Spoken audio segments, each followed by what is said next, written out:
Hai, pada kesempatan kali ini kita akan membahas model regresi logistik biner dengan satu variabel bebas kontinu.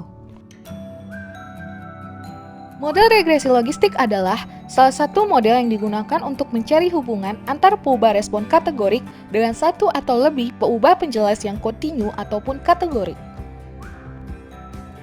Sedangkan model regresi logistik biner adalah model regresi logistik untuk variabel respon yang terdiri atas dua kategori atau binomial, yaitu ya untuk sukses dan tidak untuk gagal, di mana sukses dinotasikan dengan 1 dan gagal dinotasikan dengan 0. Berikut adalah model regresi logistik biner dengan satu variabel bebas kontinu, di mana VI adalah probabilitas observasi ke I untuk sukses. VI lebih dari sama dengan 0 dan kurang dari sama dengan 1. 1 min VI adalah probabilitas observasi ke I untuk gagal.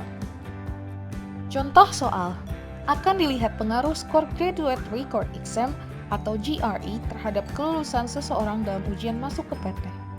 YI sama dengan beta 0 ditambah beta 1 XI ditambah EI, di mana YI bernilai 1 berarti lulus ujian masuk PT dan YI sama dengan 0 tidak lulus ujian masuk PT.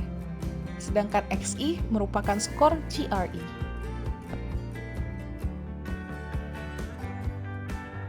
Saat ini kita akan belajar bagaimana menghitung persamaan logistik model dengan menggunakan aplikasi R. Langkah pertama adalah teman-teman memasukkan setiap data ke dalam variabel.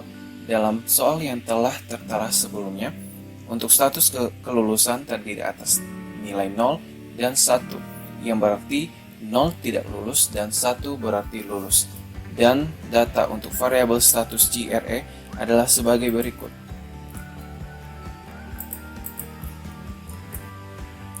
Lalu teman-teman dapat menggabungkan kedua variabel tersebut ke dalam satu tabel yang sama dengan menggunakan fungsi data frame.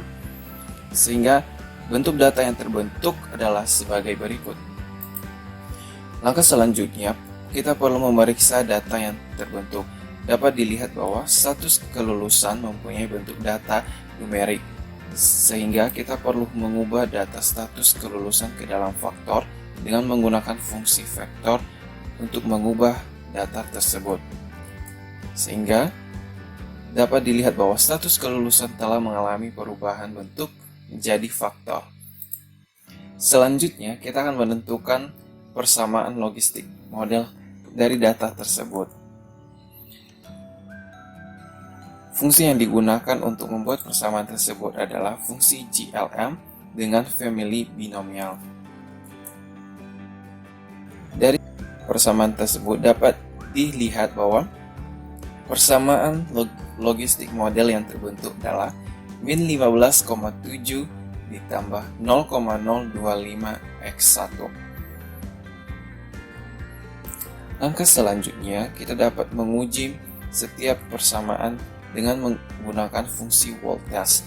Dari hasil kedua koefisien tersebut, terlihat bahwa p-value yang terbentuk kurang dari alfa, sehingga dapat disimpulkan bahwa kedua variabel tersebut signifikan.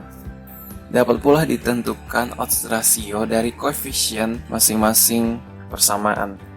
Untuk interpretasi koefisien tersebut adalah apabila status GRE bernilai 0, maka kecenderungan untuk lulus adalah sebesar 1,5 kali 10 pangkat min 7. Dengan kata lain, kecenderungan orang dengan skor GRE sama dengan 0 untuk lulus sangat kecil. Berikutnya, kita dapat menentukan peluang dari masing-masing data dengan memanfaatkan persamaan yang telah terbentuk dan membentuk fungsi dari persamaan tersebut. Lalu, teman-teman dapat menggabungkan nilai peluang tersebut ke dalam data yang telah dibuat sebelumnya, sehingga terdapat 3 variabel dari data frame yang terbentuk, yaitu status GRE, status kelulusan, dan probabilities. Sehingga dari plot data yang terbentuk dapat disimpulkan bahwa apabila status GRE mendekati 800 atau lebih, maka peluang akan mendekati 1. Sedangkan apabila nilai status GRE kurang dari 500, maka peluang yang terbentuk adalah akan mendekati 0. Sekarang kita akan menghitung persamaan logistik model menggunakan aplikasi SPSS. Pertama-tama input datanya.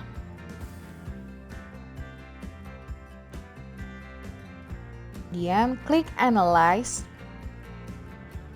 Regression, dan Binary Logistik. Masukkan kelulusan sebagai variabel dependent dan GRE sebagai covariates. Klik OK. Kemudian akan keluar outputnya sebagai berikut. Dari output SPSS tersebut, diperoleh persamaan regresi logistik sebagai berikut. Dan PI per 1 min PI sama dengan negatif 15,705 ditambah 0,025 XI. Atau dalam bentuk probabilita yaitu PI sama dengan eksponensial negatif 15,705 ditambah 0,025 XI per 1 ditambah eksponensial negatif 15,705 ditambah 0,025 XI. Interpretasi. Perkiraan nilai odds atau kecenderungan bahwa YI sama dengan 1 jika XI sama dengan 0 adalah eksponensial negatif 15,705 sama dengan 1,5 dikali 10 pangkat negatif 7. Artinya bahwa kecenderungan orang dengan skor GRE sama dengan 0 untuk lulus ujian sangat kecil. Kemudian, B1 menyatakan perubahan nilai log odds ketika YI sama dengan 1 jika X berubah 1 unit. Sehingga pada contoh berikut, perkiraan perubahan nilai odds atau kecenderungan bahwa YI sama dengan 1 jika XI bertambah 1 unit yaitu eksponensial 0,025 sama dengan 1,03. Artinya, seseorang dengan skor GRE 1 poin lebih tinggi akan memiliki kecenderungan 1,03 kali untuk lulus ujian. Sekian video dari kami. Terima kasih sudah menonton.